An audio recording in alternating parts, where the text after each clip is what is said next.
So, es gibt schon eine ganze Weile eine erwartungsvolle Stille. Da wollen wir jetzt tatsächlich anfangen. Guten Abend, liebe Gäste, liebe Studierende, liebe Kolleginnen und Kollegen. Mein Name ist Stefan und ich habe die große Freude, den dritten Vortrag in der Reihe Sleep Modes über Wachen und Schlafen heute Abend zu moderieren und einzuführen. Nachdem Hannah Ahlheim über die Vermessung des Schlafs und das Zeitregime der Moderne gesprochen hat und Hartmut Böhme über den Schlaf der Vernunft und die politische Deutung von Schlafen und Erwachen, wird heute Samantha Harvey sprechen, die ich Ihnen vorstellen möchte mitsamt ein paar Vorüberlegungen zum heutigen Thema. So now I'm going to switch to English. Welcome once more, Samantha Harvey. Sam Harvey is a British author and also a senior lecturer in creative writing at Bath Spa University, that's in Somerset in southern England. She has written 5 novels so far, the first of which, Wilderness, from 2009, is written from the viewpoint of a man developing Alzheimer's dementia, and that's already maybe an indication to the way in which Samantha Harvey works with perspective, experiments with states of mind, and this is also can be seen in her following novels. All is Song from 2012, Dear Thief from 2014, that's a novel in the form of a long letter, and The Western Wind from 2018. Her most recent novel, Orbital, from 2023, is set on a space station that orbits the Earth 16 times a day. In an interview with The Guardian, Samantha Harvey related this orbital setting to her own experiences of sleeplessness. Quote from this Guardian interview: "Insomnia did seem to feed into writing about how orbiting Earth 16 times a day explodes any sense of time. I've always been interested," Sam Harvey continues, "interested in time as a thing in which we live and what the elastic form of the novel can do with it. Having insomnia," Sam Harvey continues in that interview, "has changed how she thinks and works. And this is why," quote again, "Orbital is shorter and more fragmented and restless than my other novels. That's just how I write now, more quickly, intensely, impressionistically." Thus, insomnia seems to affect the experience of time and can lead to fundamental but also highly disruptive insights into the nature of temporality. And this is, in short, the topic of Samantha Harvey's essay on insomnia, which she published between her 4th and 5th novel in 2020 with the title The Shapeless Unease, A Year of Not Sleeping. In the German translation by Julia Wolf, the book is simply entitled Das Jahr ohne Schlaf, while the main title, The Shapeless Unease, has been left untranslated. However, this very formula, the shapeless unease, seems particularly interesting to me since it addresses the complex problems of the book between psychology, cultural theory, and poetology. At first, unease obviously refers to the psychological and also physiological discomfort that afflicts insomniacs. Maybe I can say us insomniacs. Ever once in a while, of course, I would say every one of us has experienced sleeplessness, insomnia, as something that makes you feel uneasy psychologically and physiologically. And of course, when this goes on, it can have a lasting effect on the quality of life. In this respect, the book, which is above all a memoir, also bears the traits of a medical case study. With unease, one might also think of the Freudian Unbehagen in der Kultur, literally the unease in culture, even though the common translation of Freud's book is civilization and its discontents. Anyway, there are several indications in Samantha Harvey's book that insomnia is culturally shaped and can bring to light certain problematic traits of our contemporary Western late capitalist societies. That this unease is called shapeless refers to the tenaciousness and agonizing slowness of sleepless nights. Samantha Harvey is able to depict such shapeless nights in detail, and she is fearless when it comes to contemplating the focal point of shapelessness, namely death. Another Freudian thought, of course. At the same time, and here comes the poetological aspect, these very depictions are ongoing attempts to give a shape to the shapeless unease, which means to gain a literary form from it. Some characteristics of this form I have already quoted with Sam Harvey's own words: quick, intense, impressionistic. This referred to the elastic form of the novel, as already quoted, that she used in Orbital, but it is also true for her essayistic experiment in her book about insomnia. The focus and tone change constantly. Short narratives begin and are interrupted. Childhood memories alternate with essayistic reflections. The first person of the memoir with the third person of the case study. When we read Harvey's book, we find out a lot about literary form and are put on the track of recognizing the constellation of shapeless unease as a recurring theme in contemporary and, of course, also in modern and even in classic literature. For me, at least, there were many resonances with Sarah Kane's last play, 448 Psychosis, where a voice, maybe a monologue, maybe one of several persons, maybe a choir, says, and I quote, "I am jealous of my sleeping lover and covet his induced unconsciousness. When he wakes, he will envy my sleepless night of thought and speech." In Sarah Kane's play, insomnia is an extreme suffering that dissolves the contours of the self, that is the dramatic figure, but it is also the epitome of creative power, even health. This happens at the peak of wakefulness, which is represented by the late night and yet already early morning time, 4:48 is in the title of this play, 4:48 Psychosis. And another quote by Sarah Kane, "At 4:48, when sanity visits, for 1 hour and 12 minutes I am in my right mind. Now I am here and I can see myself." Reflecting on illness and sanity, linking the own state of mind to the timing of the night, attempting to situate oneself in space and time, to define oneself by trying to transcend one's own boundaries, all these poetological elements can also be found in Samantha Harvey's sleepless writing about sleeplessness. And we are all the more happy to have you here tonight, Sam, and look forward to your lecture, Brain on Fire, Insomnia and Sleepwriting. Welcome again.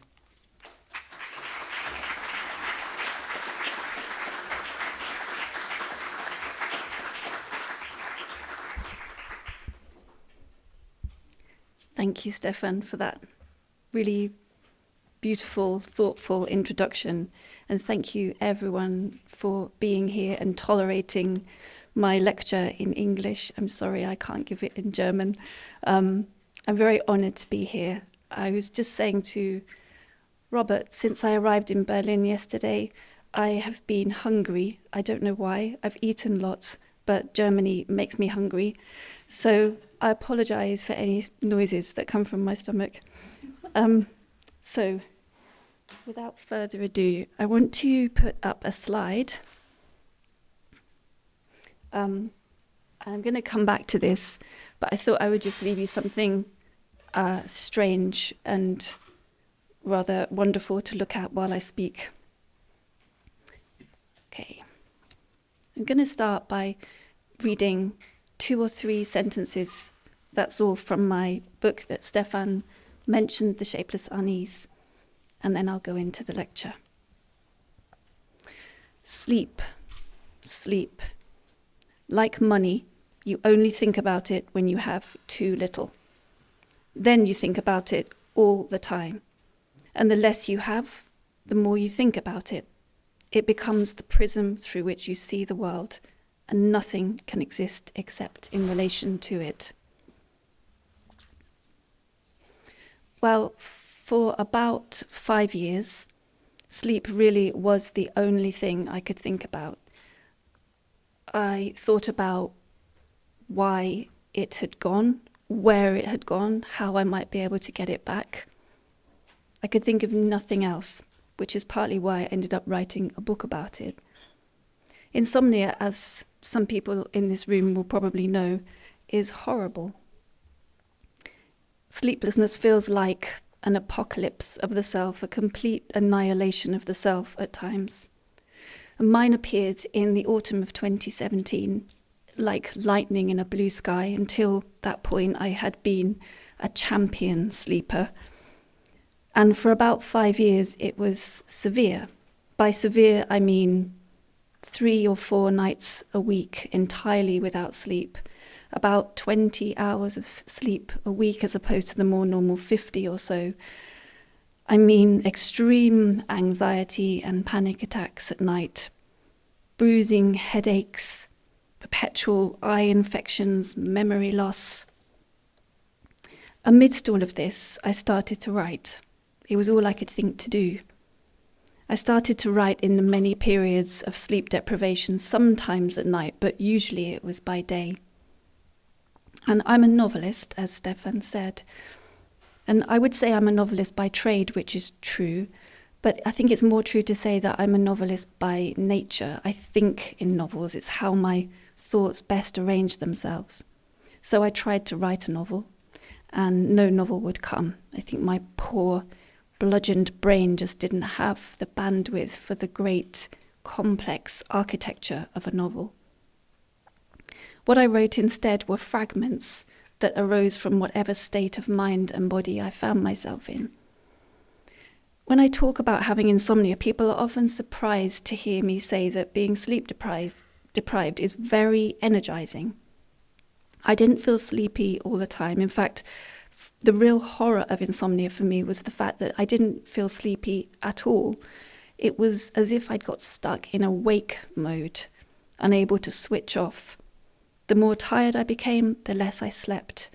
The less I slept, the more adrenalized and energetic my mind and body became. And so when I came to write, it was with that deeply uncomfortable, crackling energy. I attacked the page in outbursts of obsessive, short-lived concentration.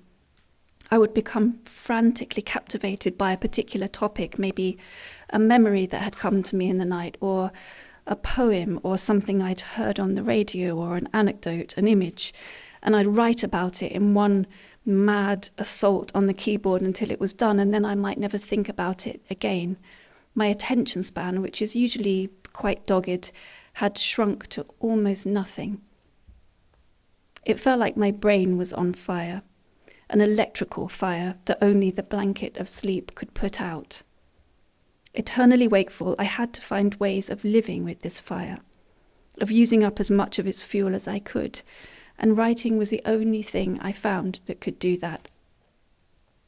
What resulted was my book, The Shapeless Unease, which I never intended to write. I always feel that I wrote it by accident. It's about 35,000 words of deeply restless and ranging prose, which took many forms.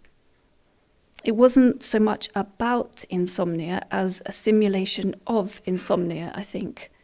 A collection of passages that began to seem to me less a conscious piece of writing and more a strange, flickering display of my subconscious, which I later came to think of as sleep writing, which I'll go on to talk about more. When I look back at it now, well, I see its author as a caged animal trying to find its way out of suffering. In the book I write, the mind is a prison. And when I write, the noise is distilled and alchemized, and the self can find a way out. Let me quote another very brief passage from the book. Here I'm in conversation with a therapist about my profound inability to sleep. It's a semi-fictional conversation with a therapist. The therapist says to me, "No spirals of negative thought. It might sound like an old wives' tale, but a hot milky drink at bedtime does help. Nice comforting things, little acts of kindness towards yourself."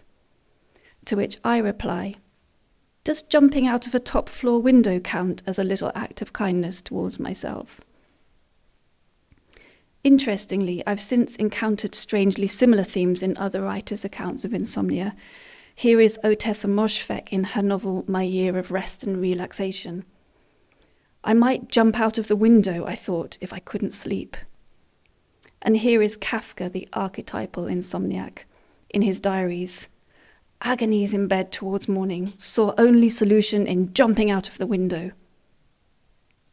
When you're awake night after night in the same room, that window can begin to look really enticing. It can look like a form of release. Lack of sleep does this to you. It gives you these kinds of thoughts that you might never have had before.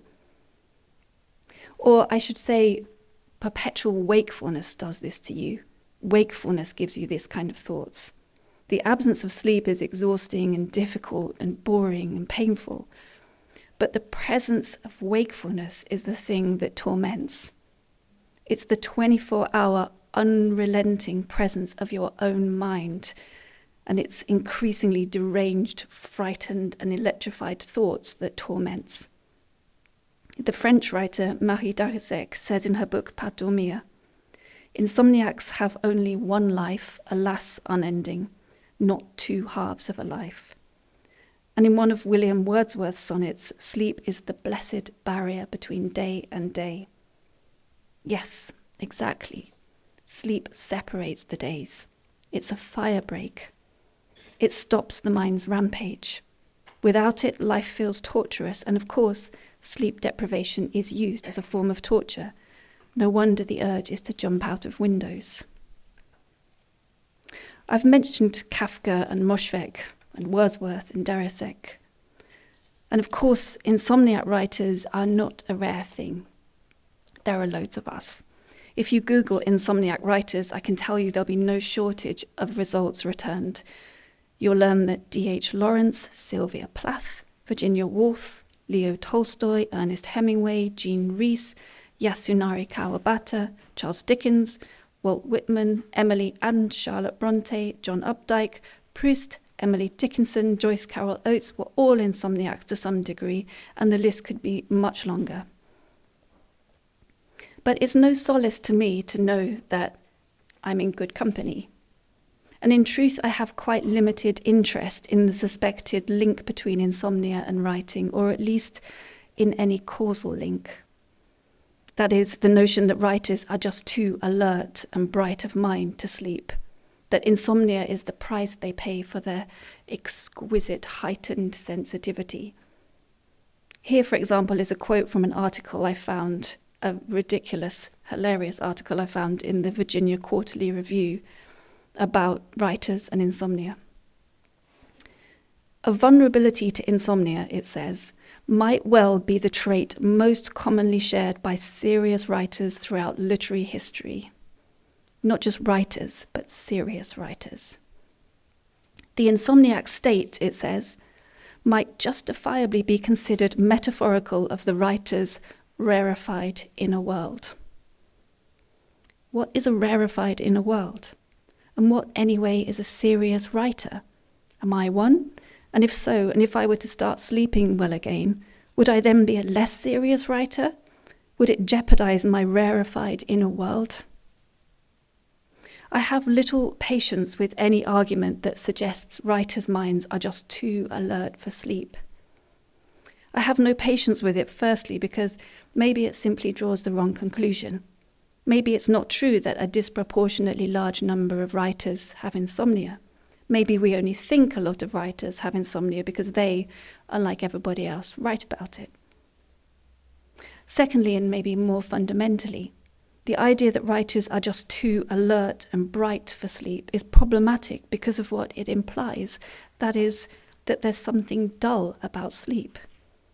If you can sleep well, you're probably duller of mind, the theory goes. That sleep is a dumb oblivion. A Columbia University psychologist, H.L. Hollingworth, said in 1925 that sleep was a disastrous habit which we inherit just as we inherit our annoying appendix, our eyebrows, our useless tonsils, our dangerous wisdom teeth,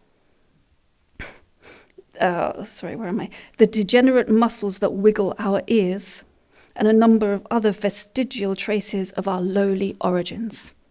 He proposed that gradually eliminating sleep would be quite a sensible thing to do. All of this grows out of some very outdated ideas of consciousness, I think. That sleep as a brute animal function is an unfortunate interruption of our humanity, a necessary evil and a waste of time. And the more intelligent, creative, alert, rarefied we are, the more we'll fight the pull into that oblivion.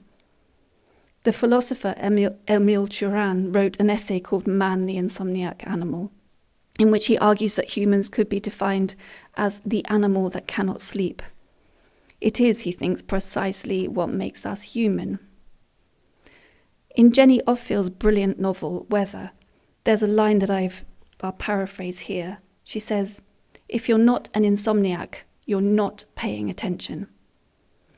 Well, though this feels true sometimes, and though our planet is an anguished, noisy, fast, wired, terrifying, often neurotic place, over which there are many things to lose sleep, I challenge the idea that to really notice and care about it is necessarily to be insomniac. And I wonder if there's more truth in the opposite, in the idea that good, sound, peaceful sleep is, like happiness, a powerful form of resistance to all that is unwell and disturbing about the world. Marie Darrieussecq speaks about the fantasy of the chosen, the idea that insomniacs like to believe there's something that singles them out, that makes them special, too special to sleep. Maybe we need to believe that in order to make the hell of insomnia more bearable. But personally, I think that being able to sleep well is a superpower. I'd give almost anything to have it back. In some sense, I'm not interested in insomnia. In fact, I hate it. As someone who's missed a huge amount of sleep in the last few years, I can testify that I haven't felt more human for it. On the contrary, lack of sleep has made me recognize myself as the animal I am. An animal made of balances or imbalances of hormones and cell functions. Someone who, for all her thinking and willing, breaks when her animal needs aren't met. And I've become more aware of what sleep is, what it feels like as distinct from wakefulness. It feels, to me, rich, luxurious, a kingdom of its own, textured, complex, fruitful, organized, alive. It's anything but dead. It's a second life lived at night.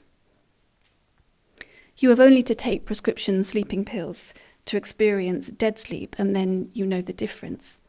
I'll come back to this more in a little while, but for now I want only to observe that drugged sleep and natural sleep are profoundly different. The former can barely be called sleep at all, but much more akin to an anesthetic. Sure, this is sometimes a blessing in itself, but it isn't sleep. In natural sleep, the body has unspooled, begun healing. We've passed through this beautiful, abundant, jungly terrain of sleep. We've adventured there, and we've come out the other side in some way changed. The question for me then is not what impact does being a writer have on sleep, but the reverse, what impact does being an insomniac have on writing? In his book on writing, Stephen King says very famously that he was so drunk he barely remembers writing his novel Cujo. I read On Writing when I was about 19, and I found it hard to believe then that anybody could write an entire novel without remembering. But now, I think I do understand. I barely remember writing The Shapeless Unease. So sleep-deprived I was, and in some ways, being sleep-deprived is a bit like being drunk, but the very unpleasant end of being drunk. I can say very little about how that book happened. And in one sense, I've never found a book so straightforward to write. The writing flooded out of me in bursts that were both intense and effortless. And it's certainly true that for all the anguish of insomnia, being sleep-deprived can be, in some sense, helpful to writing. The acute deprivation of anything, food, water, sleep, company, light, air, can put us into heightened states, in which we seem to have a more direct access to certain thoughts and senses and bring to them a sharp, deep clarity. Turan thought of the sleep-deprived state as bordering on ecstasy, and I can relate to that. There were times when the channeling of energy that came from this deprivation brought me to places in myself that felt almost transcendental at times. There's a lot to be said on that topic, and Turan himself writes about it beautifully and very depressingly. My interest, though, is different. It isn't just that I think sleep deprivation changes the way I write, but that writing steps in to fulfill some of what's lost, some of what I've been deprived of. So I want to come to this painting behind me, which you probably won't be surprised to learn was painted by an insomniac. It's by the American-Mexican artist Carla Diaz, and it's from a really incredible collection of paintings called Insomnia, which she painted when she was unable to sleep after she'd had a stroke. So I quote from her website. In her commitment to rendering a painting every night, Diaz turned to the unfiltered, spontaneous imagery that surfaced during her insomnia, whether dreams, fantasies, or memory. Here is another painting from the collection. I think they're really wonderful. And they seem to sum up something or embody something that I feel about the relationship between creativity and sleeplessness. It isn't just that Diaz painted at night while unable to sleep. It's that she painted her dreams. She painted the unfiltered, spontaneous imagery of her dreams. Her paintings became a kind of surrogate sleep, rich and vivid and crazed and beautiful. There's something about creating in this surrogate sleep state that I recognize in my own work, something that is very particular, intimate, and necessary. You can't sleep, so you need to do the thing that most resembles sleep. I'll put up one more image. And likewise, I feel that my writing in The Shapeless Unease was a form of surrogate sleep. As I said, I've come to think of it as sleep writing, just as Diaz's work might be thought of as sleep painting, although I should point out that this idea and the terminology is entirely my own, and Diaz herself might not ascribe to any of it. In the case of sleep writing, anyhow, I don't mean writing while asleep, clearly, but writing in a twilight zone of extreme sleep deprivation. Not only writing as a way of killing the ample time that opens up when you don't sleep, but writing as a kind of substitute for sleep. I want to expand a bit on what I mean by sleep writing then. That is, in what way can writing be a substitute or a surrogate for sleep?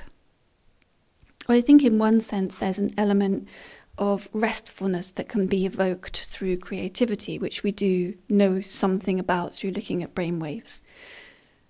Rest is something I still find elusive, and when I was very sleep deprived, I found it almost impossible to attain. Writing was the one thing that did calm and settle me. And research does show that creative acts use slightly longer brainwaves, alpha waves, which are associated with being awake and rested, with daydreaming and relaxation. Creativity is not just thinking or working, but thinking and working in a very particular, unconstrained way, which requires and prompts a brain state that is relaxed and somewhat loose and imaginatively free. And these alpha waves appear to inhibit other cortical processes, so they shut down what isn't necessary and allow us to make more lateral, unexpected, flowing connections between unobvious things. So this is one aspect, perhaps, of sleep writing. It's not just distraction in the long hours awake. It's a way of edging closer to rest, certainly closer than sleeping pills or other medication can bring me.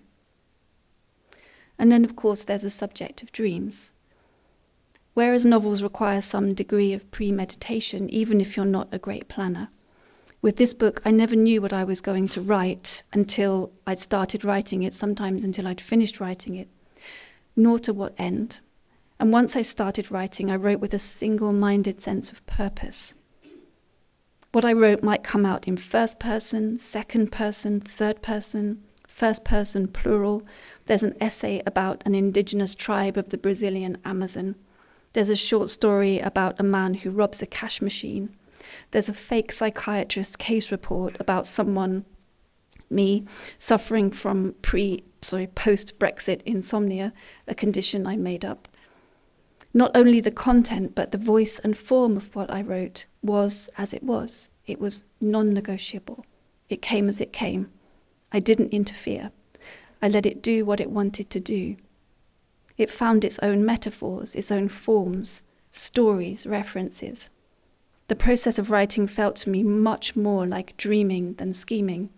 It felt free, and it felt necessary.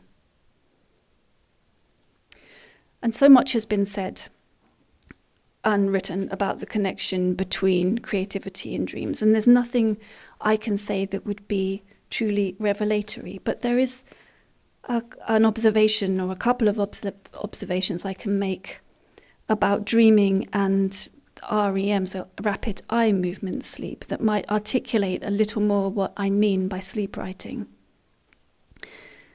To state the obvious, when we don't sleep, we don't dream. Or, as the Portuguese writer Fernando Pessoa put it, I can't sleep. I can't read when I lie awake at night. I can't write when I lie awake at night. I can't think when I lie awake at night. My God, I can't even dream when I lie awake at night. Does it matter if we don't dream?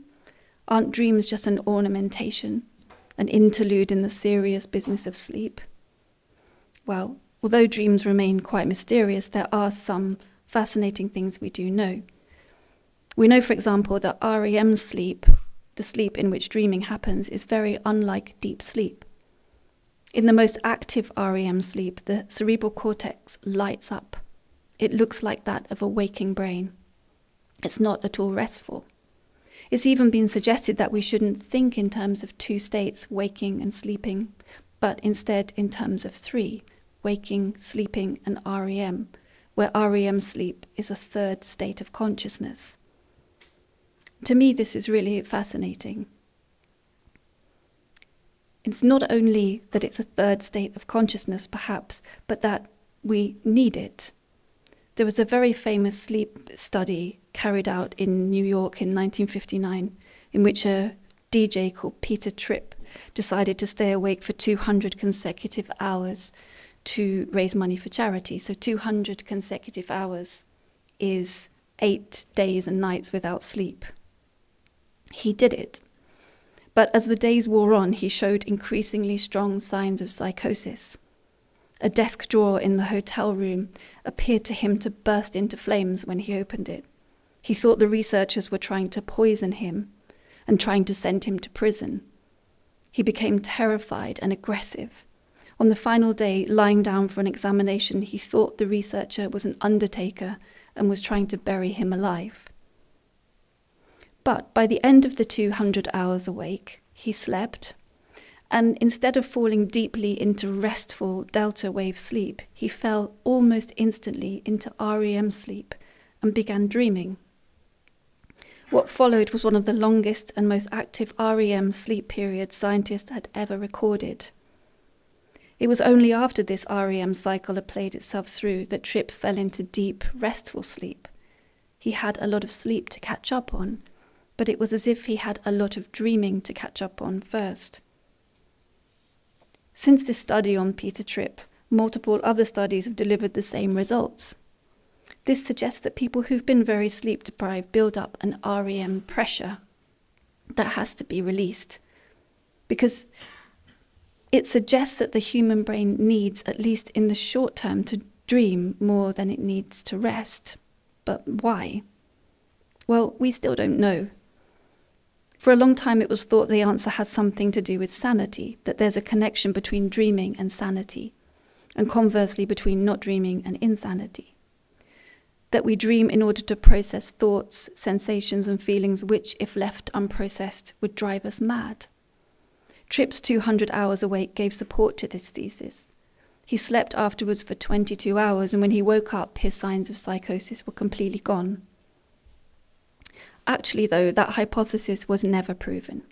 Scientists deprived many more people of sleep, and none of them showed signs of psychosis in the way that Tripp had.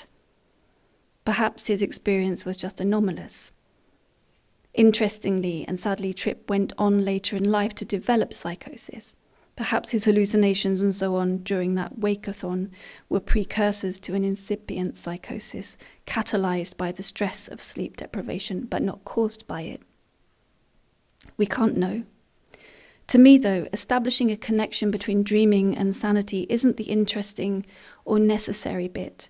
What fascinates me is to loop back a little, this idea of REM pressure, the idea that when we don't sleep, we build up dream debt that must be reconciled. Could it be that my need to write during that time, and the dreamlike, spontaneous nature of what I wrote, was a way of releasing the REM pressure that had accrued through my lack of dreams? Could Carla Diaz's paintings have served a similar purpose? Can creativity occupy, or at least approximate to, that third state of consciousness of REM sleep? Dreams perform a processing of the subconscious through imagination. In this respect, they take things we've seen, heard, felt, thought, and order them into often elaborate narratives. But not just this. Dreams also take what might be called pre-conscious material, things we've seen or heard that we didn't know we'd seen or heard, and they use these as building blocks to construct narratives. This is known as the Pertzel phenomenon, after Otto Pertzel, an Austrian physiologist. Pertzel flashed images for a fraction of a second at subjects and asked them to draw what they'd seen. These were in effect subliminal images. The next day he then asked them to describe their dreams. Often the subject's dreams included images that he'd shown them subliminally, but, and this is the crucial part, not those images they'd drawn. That is, not the images they'd remembered seeing, but those they hadn't. These were the ones that made it into their dreams. It seemed as though the brain was using these subliminally received images to help construct dreams, Perhaps because those images came with no meaning or association, they were neutral and thus good construction material. The dreamer could impose on them any meaning she liked. Writing, too, does this. It's the making conscious of the subconscious, the bringing to light of the mind's shadows, the processing of complex and often emotionally loaded life material, and also of neutral material that as yet has no fixed meaning.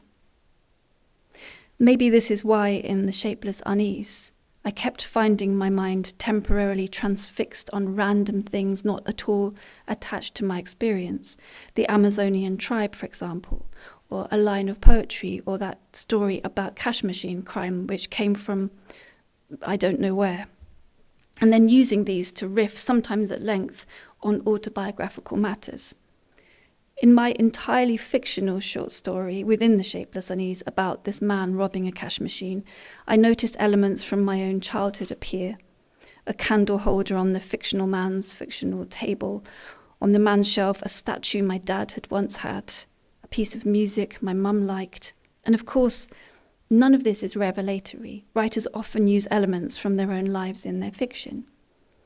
But what interested me was that many of these things that infiltrated that story had been things I'd forgotten about until then, and which were unlocked by entering a fictional scenario, and which then seemed relevant to my insomnia in some way. To shed light on why I felt the way I did, to trace an emotion or belief back to its possible source, and I was always trying to find the possible source of my sleeplessness. All of this was enabled by the neutral construction material of, in this case, a cash machine robbery, which I must have read about somewhere. Then those images, refrains, objects like the candle holder or the piece of music started to surface in other parts of the book, just like a recurring dream. I started to see and make unexpected connections between objects, memories, images that reappeared over and over, and that were obviously crowding my subconscious, but which, in the absence of dreams, had no other means of expression. So that's to talk about sleep writing in two terms so far. One is the way in which the act of writing might bring us closer to a restful brain state when rest is otherwise absent. The other is writing as a form of substitute or surrogate dreaming and sleeping. There is a third aspect, which I'll talk about now by way of bringing my thoughts to a conclusion, and this aspect is about the concept of time in writing and insomnia. When you don't sleep, time is blitzed. I would often be awake for 40 hours, a day, a night, another day in one continuous flow. I would be sitting on my sofa at 4 a.m. with an unfinished jigsaw puzzle at my feet. I should say I don't enjoy jigsaw puzzles, but insomnia drove me to them. My scalp would be tight and sore, my eyes dry, and I'd watch the darkness become woven with flat grey dawn light. The garden would appear almost monochrome. Then the birds would start singing, and for the first time in my life this was a sound I hated, birdsong. It proclaimed a new day that inferred a squandered night. A new day that didn't belong to me, but belonged to a parallel world inhabited by sleepers. These sleepers would wake from rest, take up their lives once more, while I'd labour through the hours, feeling scorched and cursed until night came back and offered another chance to re-enter the sleeping world. Sylvia Plath called the daylight that comes after no sleep the white disease. You do feel sick with it. Daylight itself feels like a form of punishment because it conforms to a system of time that's no longer relevant to you and has been denied you. Time implodes. It falls inward onto you and burdens your body with its dead weight. All the clocks in your cells lose their time. Bladder, bowels, womb, kidneys, liver, heart, brain all go out of sync. Your body stops functioning well. Your heart trips and staggers through its beats. It's a tough lump of meat flooded with fear, as I write in The Shapeless Unease. You're no longer a creature regulated by the rhythms of time, but a creature buried by collapsed time. When I used to take prescription sleeping pills, I'd fall asleep and wake up with no idea I'd been asleep. At first I thought the pills hadn't worked. I hadn't remembered feeling sleepy or falling asleep or being asleep. And I'd wake up in exactly the same position I'd been in before I slept, and it was as if 30 seconds had passed. I'd look at the clock and find that this 30 seconds was more like 6 or 7 hours. The sleep had been coffin-like and dreamless, and as I said before, far more like an anesthetic than like natural sleep. I didn't feel refreshed or relaxed. I'd simply been turned off, unplugged. And it struck me then how rich with time natural sleep is. It isn't an oblivion, a pause. In natural sleep, our sense of time does in some way continue. We wake up knowing it's morning. We don't usually wake up thinking, where am I? When is it? The body keeps the score of the passing hours. The brain controls the release of hormones that mark out circadian function. It controls our temperature and heart rate, which help us move quite methodically through sleep cycles, all of which conform to regular time patterns. Time asserts itself everywhere in sleep, so that there's an easy continuity between today and yesterday. Yesterday has been poured gently into today through sleep's funnel. And where we don't track time consciously in sleep, we track it subconsciously in dreams. Dreams, of course, have their own temporal logic, which is very different to real time, but they do happen in time. They're highly narrative. In fact, one of the things that can make other people's dreams so boring to listen to is their and then quality. They take disparate, incongruous people, places, events, sensations, and they do their very best to organize them in time, into some linear form, to overlay the deep rhythms of waking time onto sleep. And occasionally that dream time might confluence with real time, as we know, if a phone rings, say, and we try to find the phone in our dream. I wonder then if another aspect to sleep writing in the absence of sleep and dreams, is in trying to recreate some of that narrative time that's lost in the temporal breakdown of insomnia. Writing has a very interesting relationship with time because it's a narrative practice. It must encounter and work with time. And yet it invents its own time frames and it's free to do what it likes with them. It can shift without warning between past, present, and future. It can compress a decade into a sentence and expand a minute into 100 pages. It can dictate to the reader how quickly or slowly an event will pass by changing the length of time it will take her to read about it, and thus the impact it will have on her. There is something delightful, playful, inquiring, and complex about this relationship between writing and time and reading and time. As Stefan said in his introduction, time is a subject that's always interested me in my writing. My first novel was written from the point of view of a man getting dementia, for whom time was shattering. My fourth novel was told backwards. The Shapeless Unease is about time collapsing, time imploding. My latest novel, Orbital, is told across one day in space, in which 16 sunrises and sunsets occur, time exploding. When I look at it now, I can see that writing is, for me, not just an experiment with time, but also a way of controlling it, and as such, a comfort, a form of empowerment. When I was writing The Shapeless Unease, I had a sense of lassoing time, bringing it back to me on my own terms, ordering narratives, capturing memories, pushing and pulling the past and present between my fingers like an elastic band, deciding how I wanted to arrange my thoughts and not having them arranged for me by the tyranny of sleeplessness. And isn't this in some way similar to the work of dreams? The dreamer and the writer alike create time, virtual time. Dreams lasso and order time according to their own logic. They're a powerful reframing of the world by the self. They're a way of having a two-way relationship with the world. Self as created and creator. Self as maverick inventor of reality, just as the writer can be. Here is another very short passage from The Shapeless Unease. Writing, I say, has saved my life. In the last year, writing has been the next best thing to sleep, sometimes a better thing than sleep. I'm sane when I write. My nerves settle. I'm sane. I become happy. Nothing else matters. I start to see myself out there in the words I've made, out in their many worlds, scattered and free. My conviction is now, more than ever perhaps, that writing is a kind of lucid dreaming. That in that lucid dreaming we're able to process and order our subconscious or pre-conscious experience in a fundamental way, using the conscious mind. This isn't a new thought, obviously, but having insomnia has shown me the weight and depth of the thought. It subjected it to experience and found it to be true. I've been writing for 20 years or so, and I've just published my 6th book. And I've never found writing to be more necessary to me than I do now.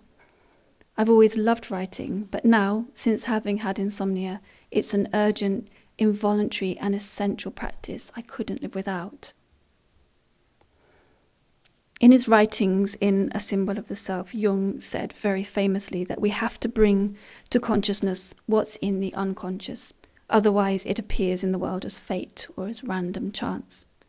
We have to recognize ourselves as 2 divided entities, a conscious entity and an unconscious one. And we have to allow these 2 to communicate rather than to be conflated. For the unconscious to rule the conscious or vice versa. What bridges these 2 divided selves? Dreams, absolutely.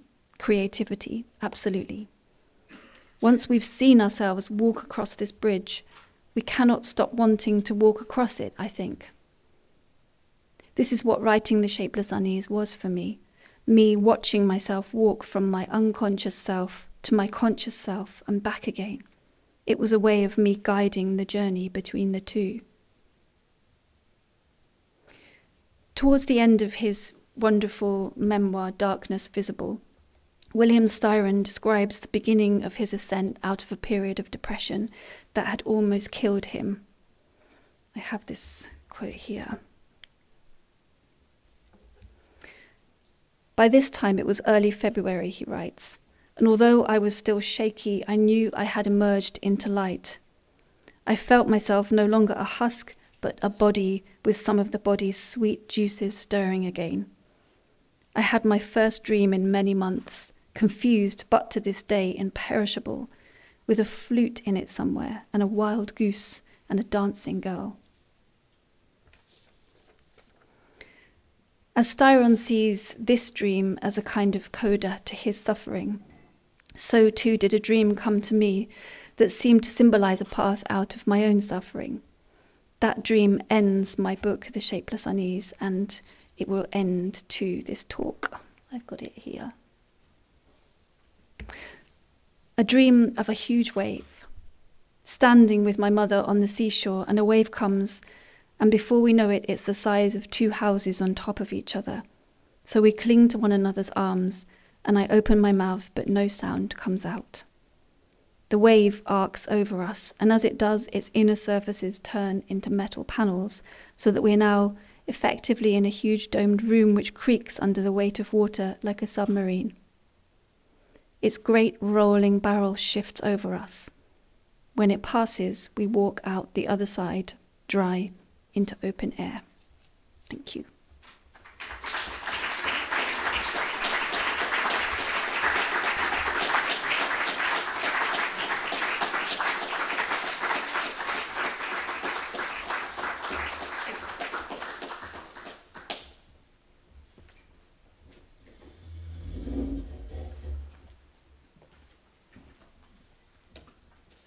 Thank you very much, Samantha Harvey, for this lecture that ended with a part of a reading, and you both presented some crucial ideas of your book and added a lot of other thoughts to it. There was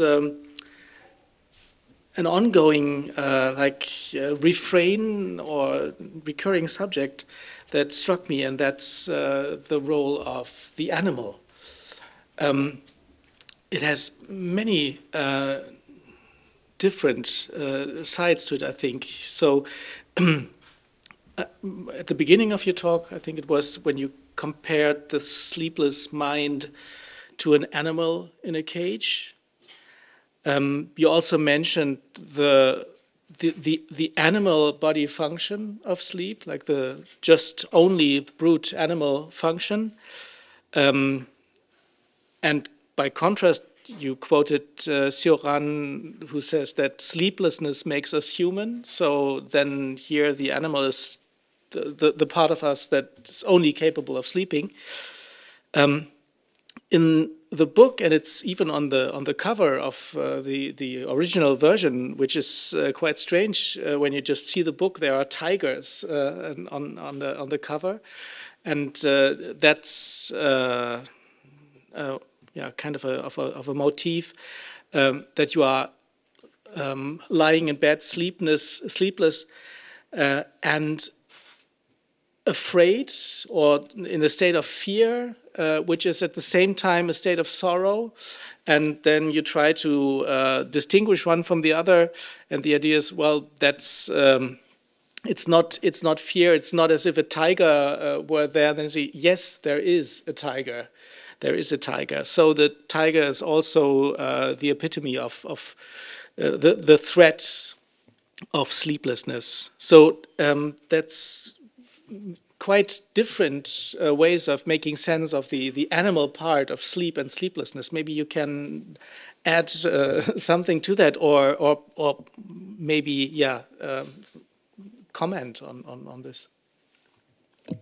Yeah, there's so much in that to unpack, isn't there? Because there's firstly this idea that of Cioran's that the human is the only animal that is an insomniac, and I did look into that claim a little bit, and it does seem to be somewhat true.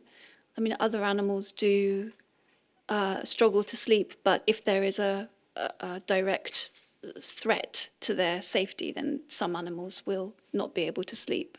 But where insomnia is sort of having the opportunity and the conditions in which to sleep, but still being unable, humans do seem to be the only animal that is capable of that. So there is something in that claim, but at the same time, I always think we as humans would do well to understand our animal selves better, and to appreciate that we are animals. And perhaps the notion that other animals don't suffer from insomnia isn't that distant from our own experience, because, you know, like you were saying, Stefan, with the tiger in the room, when I couldn't sleep, the thing that, I don't really exactly know what started my insomnia, but the thing that perpetuated it became fear of not being able to sleep. So I started to, although it was an invented thing, it wasn't a real tiger in the room, it might as well have been a real tiger in the room, because I was afraid that I wouldn't be able to sleep, and I couldn't sleep, so it was real. And then it perpetuates. I think that the idea that when we are under threat as human beings, we can't sleep, it's just the same as animals not being able to sleep when under threat. It's just that our threats are more abstract. We're capable of more abstract fears than other animals are.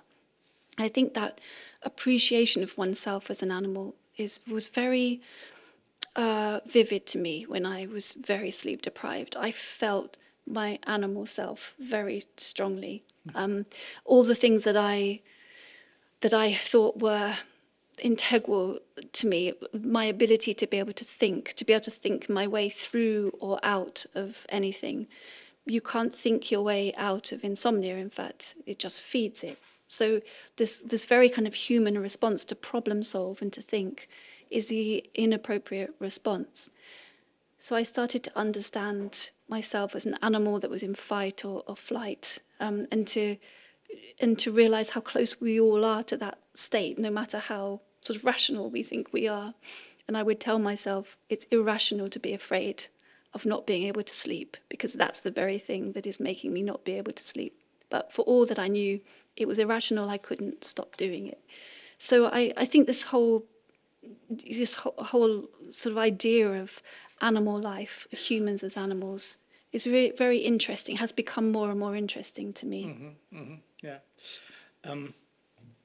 When we spoke via Zoom some days ago or a week ago, you said there might be some light snoring in your room because you have a puppy lying there fast asleep. I didn't hear it, but I would have loved to. And speaking of animals and thinking of dogs, you then mentioned that sleeping like a puppy must be a beautiful thing, but even sleeping like an adult dog, I think that's, I don't know, 18, 20 hours or so. So maybe the question is, I don't know if that's a good question, but which animal self it is that is sleeping or not sleeping? So if you see yourself as a dog, you can you have a lot of sleeping to do, but if you see yourself as a rabbit, you can only sleep with one eye closed and the other open. And I don't know what happens if you see yourself as the tiger, but maybe it's not about impersonating one animal or the other, but about the animal, the human animal self, right? Yeah, I mean, of course, you know, in that sense, I would have loved to have been more of an animal at that time, to have been able to sleep for 19 hours a day as a dog does. I think there's just this understanding that we're all sort of run by our basic bodily functions and by our survival needs, and sleeplessness is a sort of feels like a threat to one's survival. I mean, and I guess in some ways it is. You can technically die of insomnia. I mean, it's not very common, but it can happen. So there is that basic animal survival need that isn't being met. So that's yeah. I mean, I think on the other side of it, of course, I would love to have been able to sleep like a dog. Mm-hmm. So one of the probably non-animal aspects and very human ones is the whole reflection of time and temporality that structures your book and your writing in general, as you explained a bit, and also certainly linked to that the reflection of death, of being mortal and of heading towards death anyway. And you also mentioned the idea of taking a shortcut and just opening that window and jumping out of it. Intriguing and also disturbing that this is a recurrent motif with sleepless authors. So the whole realm of death, including even sleeplessness as torture, but also the idea that I think was another, maybe not metaphor, but at least expression you used, being dead sleep. So of course, sleep is the brother of death. So yeah, this is it the dark side of sleeping or of sleeplessness. So this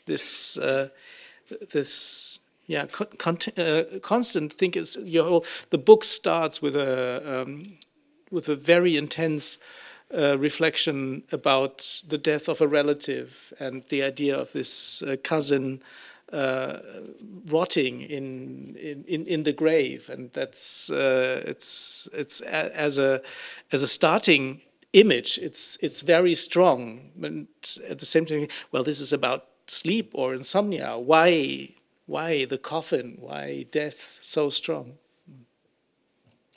It's a good question, and it's not one that I've ever really been able to resolve, because I know that some people. I've spoken to some insomniacs who say that they they can't sleep because sleep feels to them too much like death. And somebody said to me once that she couldn't sleep because of a childhood experience whereby someone had died, a close relative had died while she was asleep, and now she has recurring insomnia because of that fear that and that association between sleep and losing somebody, of while you're not on guard, of the world being out of your control. And I understand that, but that's certainly not my experience of insomnia. And my experience has never been one of not being able to sleep because I'm in some way afraid of sleep. On the contrary, I love sleep. I don't know if that came across, but I love it more than almost anything else these days. And I'm not scared of it. I'm scared of not having it. And I think that there is, of course, this association with death, sleep being a brother to death, as you've said. But again, I think I've moved further and further away from that view, that actually sleep is so profoundly alive and rich, and it's so fruitful, and it's so generative of so many things. Everything becomes infinitely easier and more possible when you've slept well. It feels to me so much part of life that this idea of it being associated with death seems to me more and more remote now. And the bit in my book where I start out with my cousin's death, I think is there because a few things happened around the time of my insomnia starting, and my cousin's death was one of those. So I started to equate the two things. And because I was lying awake so much at night, I began to think about him. He died very suddenly, and he was found after a few days in his flat, and he was buried, and that really troubled me, that he was buried rather than cremated. I worried about him underground. I worried about his body and what was happening to it, and I think that was all a result of just being awake too much. When you are awake all the time, your thoughts, you run out of things to think, so you start going to very dark places. I think it's as banal as that in some ways. You just simply run out of things to think about, so you end where everything ends, which is with death. One more question from my part, and then we can open the discussion. I think you just mentioned in your last reply this word that I was going to ask for, and that's control. You mentioned that you wrote this book in some kind of an unconscious or half-awake state, wondering afterwards what you had actually written there. At the same time, or maybe not at the same time, but another part of that project seems to be taking control, turning this overwhelming experience of not being able to sleep into an experiment, an experimental setting where you somehow control the conditions, which is, of course, a very hard task, I imagine, to do. But how do these two extremes, if you will, relate? The unconscious state and taking control. Yeah, they seem to be at odds on the face of it. But I think that when I started writing this book, as I said, I didn't know what I would write, and whatever came. And in fact, when I was thinking about this lecture, I went back to the folder on my computer for this book. And whereas for all my other books, I've got maybe 60, 70 documents in there that are different drafts or research or, just avenues I've explored and then come back from. For this book, there was nothing. There was just one document, which was the manuscript itself. And there was another document, which was the cover, the jacket image, and that was all. There was no research, no notes, nothing. And so there was, to a very large extent, it really was a very spontaneous, unthinking process. But I also noticed at the same time that something of my inner novelist, I suppose, had kicked in, and that something that was so deeply baked into me as a novelist in terms of narrative had started to take over, and that was a sort of autopilot. I wasn't really doing that myself. I found that that part of me that is used to ordering narratives was just automatically doing it for this. So I'd write something, and then I'd write something else, and then I'd think, oh, I can see a theme, or I can put those together, or I can shuffle the order of those. And that happened, again, very spontaneously, and yet with quite a lot of sort of conscious control. It was a very funny balance, sort of watching those two parts of myself, one just going unthinkingly into content, and the other controlling very consciously form. And I think that the coming together of those two things surprised me, the way I was still able to do that and to take interest in form, and the way the sections ordered themselves, for example. I found that I was interested in it at a point where I felt I couldn't really be interested in anything, and suddenly there I was thinking, oh, I could shift this bit there and I could do that, and then starting to organize a sentence to try to make it sharper or more beautiful, and finding real pleasure in that, and finding real control in that you can control a sentence and you can make it more beautiful, and thereby you can control a tiny piece of your world. And if you can control that, then maybe you can control bigger things, or maybe the bigger things don't matter. So there was that sort of huge aspect of letting these two parts of myself go and just work together, the form and the content, the unconscious and the conscious. Yeah, thank you. So now floor's open for questions, remarks from your part.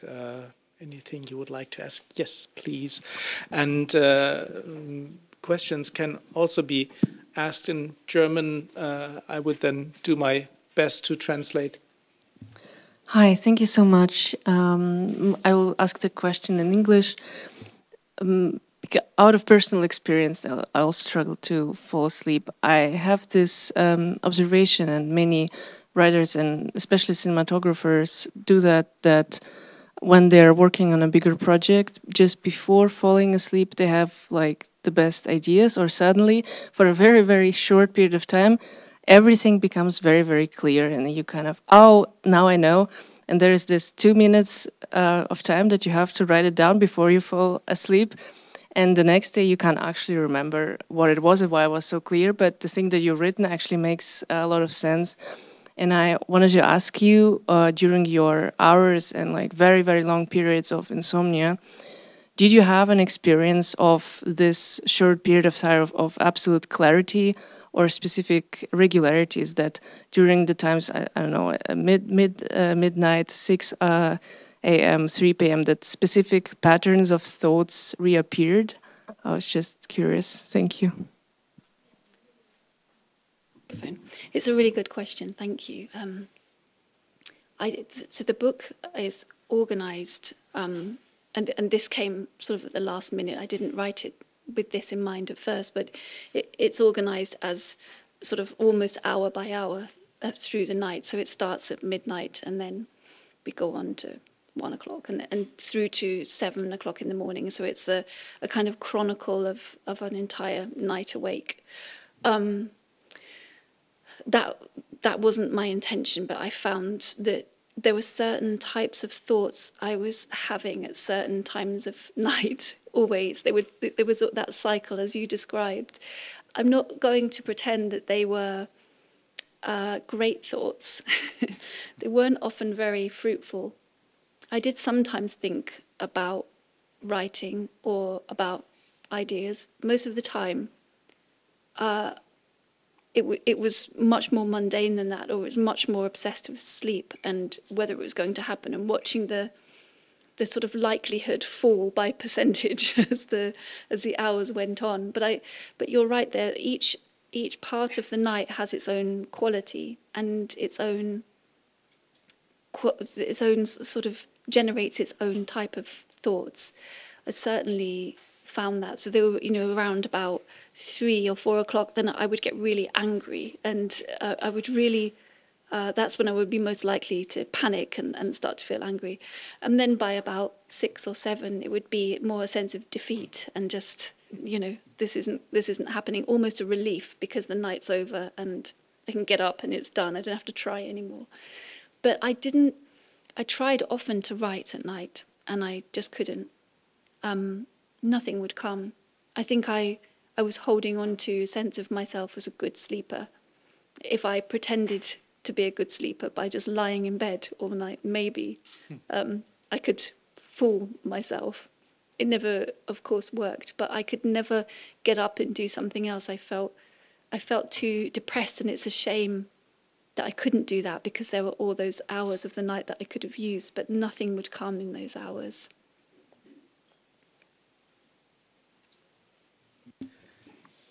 Other questions? Oh yeah. Okay. I'll try in English, but let's see how that goes. I don't know if it's a good question, but I've noticed that it's a recurring topic in short stories where writers write about people who have insomnia, that especially female protagonists use insomnia as a way, like to control their life. So they intentionally don't sleep, and then it starts going into an insomnia they can't control. For example, there's a short story by Murakami or by Tove Jansson, and I wanted to ask whether you have looked into that, like people writing about insomniacs, and how you I don't know if that's too personal, but how you feel about using insomnia as a way to kind of gain control. Maybe it's a bit comparable to anorexia, like depriving yourself of a very animalistic part of yourself in order to feel more in control. And I know that is kind of, I think that's kind of the opposite of your experience, but maybe it was something you're interested in because it's so oppositional. That's a very interesting question. I mean, I haven't in any conscious way looked up that subject. I mean, you're right, there is this anorexia-like element to insomnia. I can see that it can be used as a way of getting more hours for yourself in the day, of stealing some time for yourself. I mean, as you say, that wasn't my experience in the slightest, but I can see that. I mean, I think my response to it would be, I don't really like to. I do read about other writers' accounts of insomnia, and that's interesting to me now. It wasn't when I had insomnia. I couldn't read anything about it at all. I just couldn't bear to. Now I can, and I find it quite interesting, and I sleep somewhat better now, and I can sort of look at their experiences and take some comfort from that. But at the time I couldn't do that. But in itself as a topic, I find it quite frightening, I guess. And it's not something that I want to seek out in books particularly, oddly enough. It's something that still has the power to frighten me, to trigger insomnia again. So this doesn't really answer your question, but I don't go seeking out those depictions of insomnia in literature. If I see them, then I take note, and it's interesting. But I always wonder when I read about insomnia whether the writer has had insomnia or not. I think it's something that is quite misunderstood. I think that there's a difference between a couple of bad nights and insomnia. I think that I always sort of want veracity. You know, I want to know that the writer has really knows what they're talking about when they write about it. I mean, there's a book called Restoration by Rose Tremaine that comes to mind. That there's a character in there who's in sort of is mad basically, and she is mad throughout the whole book. She can't sleep. And then about 3/4 of the way through the book, she meets a man and they have sex, and then she can suddenly sleep. And I always sort of raised an eyebrow at that and thought, I don't think Rose Tremaine has really ever had insomnia. She thinks it's quite so easily solved. So there are lots of depictions of it, and everybody has their own take on it, and it has so many flavors. But actually, the depiction of it, other people's depiction of it in fiction, is something that still either alerts me and makes me think that I don't believe it, or if I do believe it, it tends to frighten me and I stay away from it. I'm just trying to remember the setup of Stephen King's Insomnia novel, since you mentioned him earlier. It's certainly about somehow reaching the other side of things, and of course it's a horror novel. Do you happen to know it? Or have you, yeah. Which? I think it's at least in German it's called Insomnia, which is a word that is hardly ever used in at least everyday German. So I thought it must be the English title, but it's about, I don't know, one person or several persons who really cannot sleep anymore. And there I would have the impression that the author knows what he is talking about, because this experience is depicted in detail and it's very disturbing. And then, of course, sooner or later something starts to happen in the Stephen Kingian way. It's very. I remember it was very, very intriguing to read. I haven't. I've barely read any Stephen King. Actually, I've read On Writing, which I love, which all writers have to read, don't they? But only a couple of his novels, so I haven't read that one, and I probably won't. Yeah, other associations or questions. Erik Porat. Thanks for the interesting lecture. I thought when I read your text, did this existential crisis that you are gone through does have any effect in your impression on your personality or your character? Because did you have these negative thoughts about death and the upcoming anxieties and so on?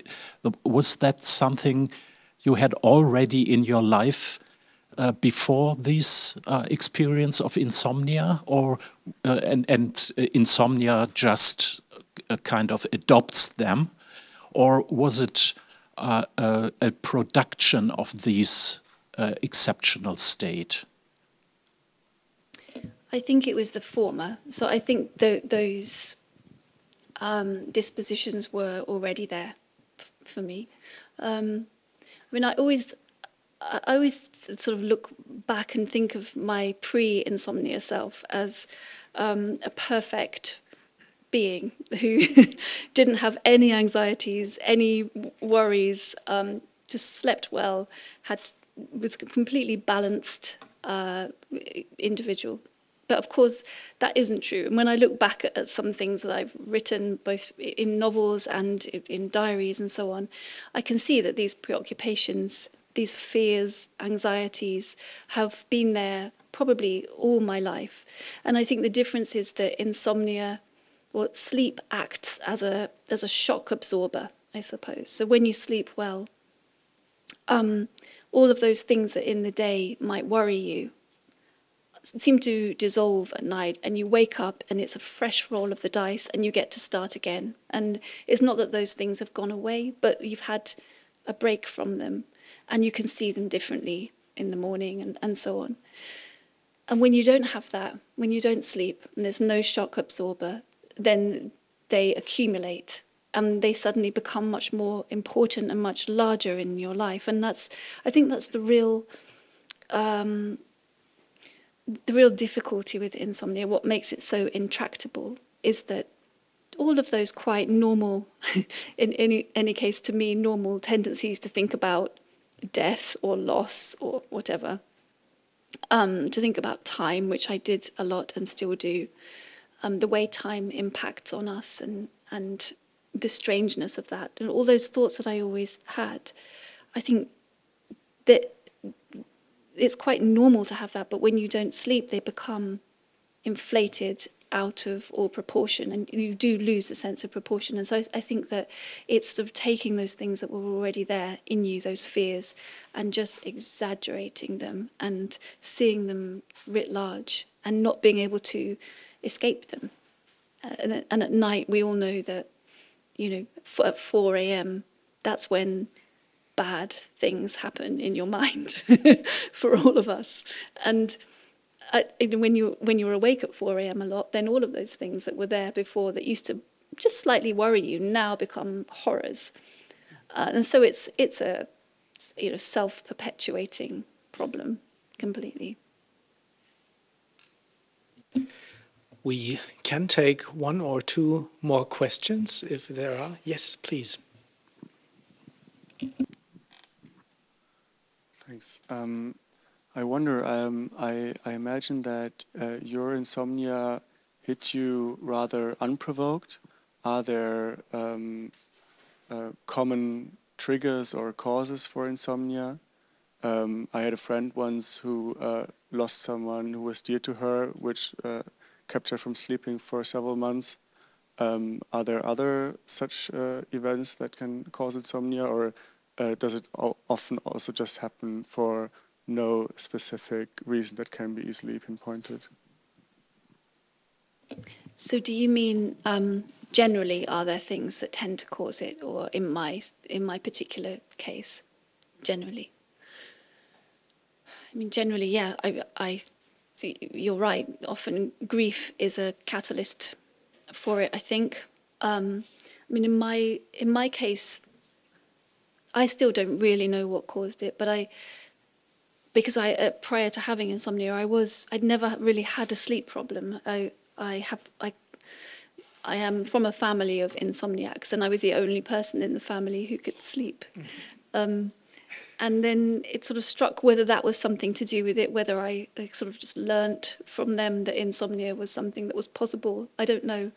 But a few things happened, prior to it that were both personal and global, that I think just started to wear away at my sleep. And it took a couple of months to go from having a slightly bad night of sleep to having a full night awake. And then when I had my first full night completely awake, I thought it was as if my body and my brain said, "Oh, I didn't know that was possible. Okay, we'll just keep doing that then." And until that point, I had no idea that it was possible to stay awake all night. And then that became habitual. I just would do that night after night. So, for me, it was political events. It was just after Brexit, Trump, all of that stuff. I started to become quite alarmed by the world. Noise. I moved to a house that was on a busy road. I think that started to affect my sleep. Bereavement. So my cousin dying very suddenly. There were some other problems in my family. My sister and her partner split up. So there was nothing in itself that I would say would have caused me insomnia. I think it was just a mix of those things, and I guess that's true for everybody. That it's something that is very personal sometimes. And for me, the great frustration was that I couldn't find a cause for it. There was nothing I could point at to say, this is why it's happened. And because I couldn't say, this is why it's happened, I couldn't find a way of stopping it. I tried to fix all the things that I could, but I never found the root cause. I didn't even know if there was a root cause. Maybe there wasn't. Maybe it was just circumstantial. I just don't know. And I suppose that feeds into a bigger question about, is insomnia more of an issue now in the 21st century? did people suffer from insomnia in this way all through time? I don't know. It feels like it's more of an issue now. It feels like we do live in a world that is palpably noisier than we used to. There's more light. It's harder to get to sleep because of noise and light. There are more stimulants, all the things that people talk about, of course, or, maybe that's making it harder for us to sleep now. But I just don't know. Maybe, I remember I had one night, I was in a house in France and I couldn't sleep. And I wasn't familiar with this house. And I heard a noise that sounded like someone was trying to get into the house. And I was wide awake and frightened. And I got up to see if there was somebody there, and there wasn't. And then I went back to bed and I realised that it was just something falling onto the roof from a tree, I think.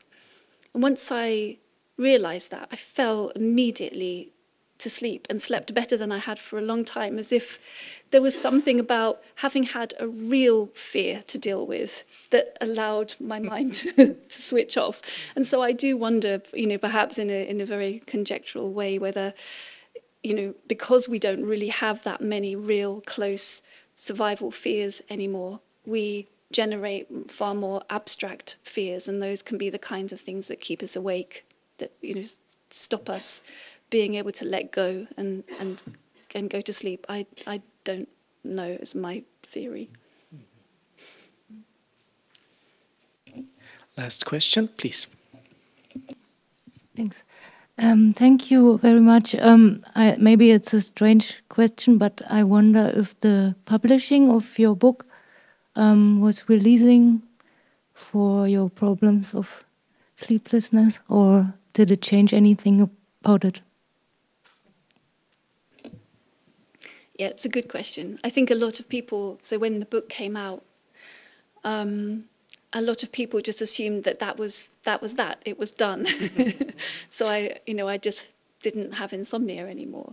And that definitely wasn't true, unfortunately. There was a part of me that thought, maybe this is a catharsis, it's out in the world. Maybe now that's the end to it. I can signal to myself, that's the end. Unfortunately not. In fact, I worried about all sorts of other things instead. So, like, I write about my family quite a lot in this book. I worried then about what they would think of the things I'd written. So it brought a whole new raft of worries, and worries about how I would do publicity, because it's not very easy to do that kind of thing when you haven't slept. And actually the book came out in January of 2020. So I only did a few events for the book, and then COVID happened. And it was a kind of relief that I didn't have to publicise that book, because I often just didn't feel awake enough to do it.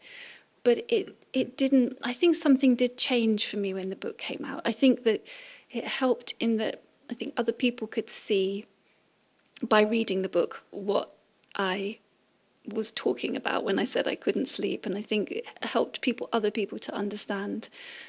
And it helped me to read back over it and see myself over time gradually becoming more and more distant from the person who wrote the book. So now I see that person as definitely me, and I can definitely relate to her, but I see her as a past self. So I think that gradually having that as a, as a document, as a proof of where I was, and then being able to go back to that over time and see change, I think that helped. But the change and the catharsis was not instant, unfortunately.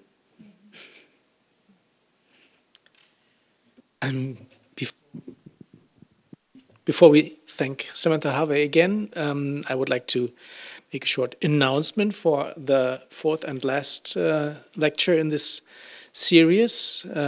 In 2 Wochen wird an dieser Stelle Michael Hochgeschwendtner sprechen über ja, vielleicht das andere Ende des Schlafens, aber vielleicht auch irgendwie das andere Ende der Schlaflosigkeit, jedenfalls das Erwachen, denn dafür muss man ja geschlafen haben.